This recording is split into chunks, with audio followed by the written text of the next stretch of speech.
வணக்கம் ஃப்ரெண்ட்ஸ். இன்னைக்கு நம்ம வீடியோவில் லா ஆஃப் டார்க்ஸில் ஜென்ரல் டிஃபென்ஸுக்கு கீழே இருக்க ஒரு முக்கியமான டிஃபென்ஸான மிஸ்டேக் அதை பற்றி தான் பார்க்க போகிறோம். நீங்கள் இப்படி கற்பனை பண்ணி பாருங்கள். நீங்கள் ஒரு காரில் ட்ரைவ் பண்ணி போயிட்டு இருக்கும்பொழுது நீங்கள் ஒன்வே வழியாக போயிடுறீங்க. எந்த ஒரு சைன் போர்டும் அங்கே இல்லாததுனால நீங்கள் ஒன்வேல போயிடுறீங்க. அதை கவனித்த காவல்துறை என்ன பண்ணுறாங்க அப்படின்னா, ஒரு போலீஸ் ஆஃபீஸர் உங்களை அப்ரோச் பண்ணி, நீங்கள் வந்த பாதை ஒன்வே, அதனால் நீங்கள் ஃபைன் பே பண்ணணும் அப்படின்ட்டு உங்கள்ட்ட சொல்கிறாங்க. அதுக்கு நீங்கள் என்ன சொல்கிறீங்க அப்படின்னா, நான் இது ஒன்வே அப்படின்னு எனக்கு தெரியாமல் நான் வந்துட்டேன், அதனால் நீங்கள் என்னை மன்னிச்சு விட்டுருங்க அப்படின்னு சொல்லும் பொழுது அந்த போலீஸ் ஆஃபீஸர் உங்களை மன்னிச்சு விடுவாரா? இதை பற்றி டீட்டெயிலாக பார்க்குறது தான் இந்த வீடியோ. வாங்க வீடியோக்குள்ளே போகலாம். முதல்ல மிஸ்டேக்னா என்ன அப்படின்னு பார்ப்போம். மிஸ்டேக் அப்படிங்கிறது ஒரு தனிநபர் அறியாமலோ அல்லது அவர் தவறான புரிதல்னாலோ ஒரு விஷயத்தை செய்யும் பொழுது அது மிஸ்டேக் அப்படிங்கிற கேட்டகரிக்கு கீழே வருது. பொதுவாக மிஸ்டேக் ஆனது ரெண்டு வகையாக பிரிக்கலாம். ஒன்று என்ன அப்படின்னு பார்த்தீங்கன்னா, மிஸ்டேக் ஆஃப் ஃபேக்ட். அதாவது ஒரு விஷயம் சம்பந்தமாக நீங்கள் நினச்ச ஒரு உண்மை வேறையாக இருக்கும், ஆக்சுவலாக அந்த விஷயத்தோட உண்மை வேறையாக இருக்கும். இதை பற்றி நம்ம டீட்டெயிலாக பார்க்கலாம். ரெண்டாவது மிஸ்டேக் ஆஃப் லா. இது என்ன அப்படின்னா, நீங்கள் இந்த சட்டம் எனக்கு தெரியாது, அதனால் நான் இந்த தப்பை பண்ணிட்டேன் அப்படின்னு சொல்கிறது மிஸ்டேக் ஆஃப் லா, அதுக்கு கீழே வரும். இதை நம்ம மிஸ்டேக் ஆஃப் ஃபேக்ட் அப்படிங்கிறதுக்கு டீட்டெயிலாக சொல்லணும் அப்படின்னா, ஒரு உண்மை என்ன அப்படிங்கிறதே உங்களுக்கு தெரியாமல் நீங்கள் அதனால் ஒரு விஷயத்தை செஞ்சு அது தவறாயிருச்சு அப்படிங்கும் பொழுது அந்த மிஸ்டேக் ஆஃப் ஃபேக்ட்டு எக்ஸ்கியூசபிள் அப்படின்னு சொல்லுவாங்க.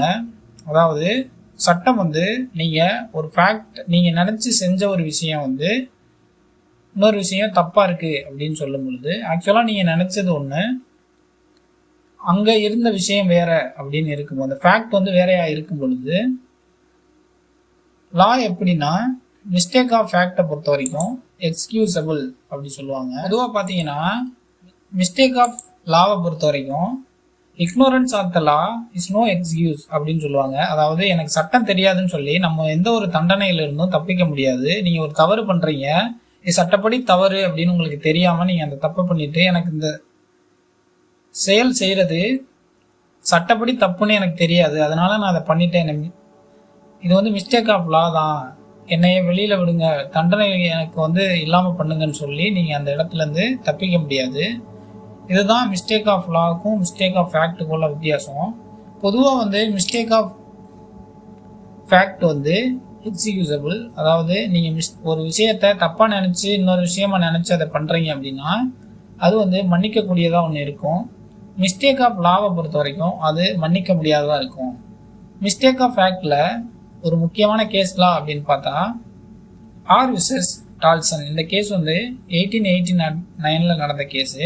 இந்த கேஸில் ஒரு பெண்மணி என்ன பண்ணியிருப்பார் அப்படின்னா, தன்னோட கணவர் இறந்துட்டாரு அப்படின்னு நினச்சி, அவரை பற்றி எந்த ஒரு தகவலும் இல்லாதனால ரொம்ப நாள் வெயிட் பண்ணிட்டு தன்னோட கணவர் இறந்துட்டாரு அப்படின்னு நினச்சி அவங்க இன்னொரு கல்யாணம் பண்ணியிருப்பாங்க. இவங்களுக்கு எந்த ஒரு நோக்கமுமே இருக்காது, கணவரை விட்டுட்டு இன்னொரு கல்யாணம் பண்ணணும் அப்படிங்கிற மாதிரி.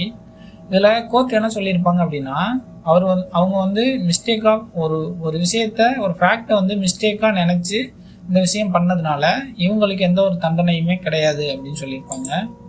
அடுத்த முக்கியமான கேஸ்லாம் அப்படின்னா கன்சாலிடேட்டட் கோ விசஸ் கர்டிஸ் அப்படிங்கிற ஒரு கேஸ். இது 1892 நடந்தது. இந்த கேஸை பொறுத்த வரைக்கும் ஒரு ஏலத்தில் ஒரு பொருளை ஏலம் விடும் பொழுது அந்த பொருளானது ஒரு பர்டிகுலர் நபருக்கு சொந்தமானதுன்னு நினச்சி அதை ஏலம் விட்டுருவாங்க. உண்மையிலே பார்த்தோம் அப்படின்னா அந்த பொருளானது வேறொருவருக்கு சொந்தமானதாக இருக்கும்.